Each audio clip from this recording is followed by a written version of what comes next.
নমস্কার বন্ধুরা, home cook চ্যানেলে সবাইকে স্বাগত জানাই। চলে এলাম আবার একটি রেসিপি নিয়ে। আজকে আমি সজনে ডাঁটা দিয়ে দারুণ স্বাদের একটি রেসিপি বানিয়ে দেখাবো। তবে চলুন কথা না বাড়িয়ে আজকে ঝটপট রেসিপিটি শুরু করে ফেলি। আমি এখানে 6টা থেকে 7টার মতো সজনে ডাঁটা নিয়েছি। আর সজনে ডাঁটাগুলোকে ছোট ছোট টুকরো করে কেটে ভালো করে ছাড়িয়ে নেব। এই সজনে ডাঁটাগুলো একদমই নরম। এখন যে নতুন গাছের ডাঁটাগুলো বেরিয়েছে ওই ডাঁটাগুলো নিয়েই আজকে আমি রেসিপিটি বানাচ্ছি।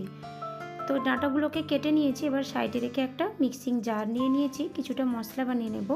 তার জন্য একটা মিডিয়াম সাইজের পেঁয়াজ দিয়ে দিলাম 4 টুকরো করে, আর দিলাম ছোট ছোট দুটো টমেটো 2 ফাঁক করে, আর 6টা থেকে 7টার মতো রসুনের কোয়া, আর 1 ইঞ্চের মতো আদার টুকরো, আর একটা কাঁচা লঙ্কা।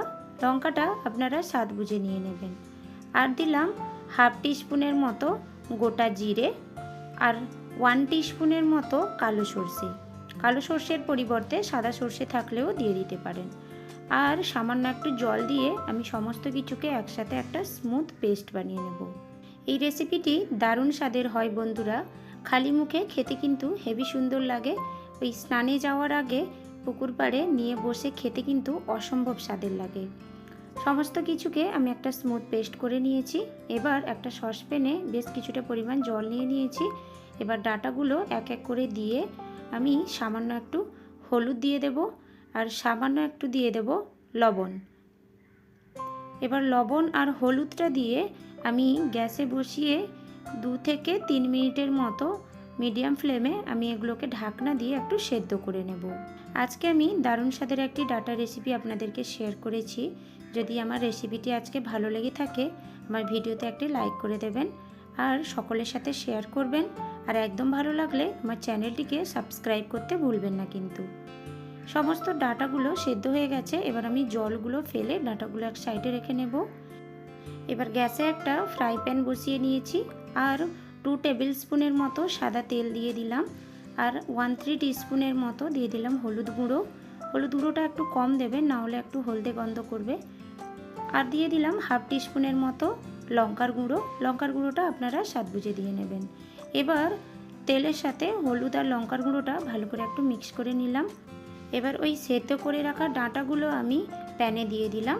এবার ওই তেল আর লঙ্কার গুঁড়োর সাথে আমি 2 থেকে 3 মিনিটের মতো মিডিয়াম ফ্লেমে বেশ নেড়ে চেড়ে হালকা একটু ভাজা ভাজা করে নেব। এই রেসিপিটি অসম্ভব স্বাদের হয়।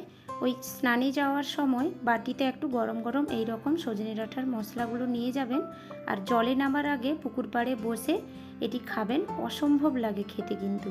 আর সত্যি বলতে আমরা ছোটোবেলায় অনেকই খেতাম এরকম বাটিতে নিয়ে গিয়ে। এখন সময়ের সাথে সাথে এইসব জিনিসগুলো আর বানিয়ে হয়ে ওঠে না, আর খাওয়াই হয় না ওই রকম পুকুর পাড়ে বসে। আমি যে রেসিপিটি আজকে শেয়ার করলাম আপনাদেরকে, এই রকম আপনারাও একবার বাড়িতে বানিয়ে দেখবেন। আশা করি খুব মজা লাগবে। এবার যে সব রকমের মশলা দিয়ে একটা স্মুথ পেস্ট করে রেখেছিলাম ওটা এবার দিয়ে দিলাম। এবার গ্যাসের ফ্লেমটা মিডিয়ামে করে 2 থেকে 3 মিনিটের মতো কন্টিনিউ নেড়ে চেড়ে আমি একটু ভাজা ভাজা করে নেব, যাতে ওই কাঁচা মশলার গন্ধগুলো একটু দূর হয়ে যায়। কিছুক্ষণ নেড়ে চেড়ে আমি মশলাগুলোকে হালকা একটু ভাজা ভাজা করে নিয়েছি। এবার আমি দিয়ে দেব স্বাদ মতো লবণ, আর স্বাদ মতো চিনি।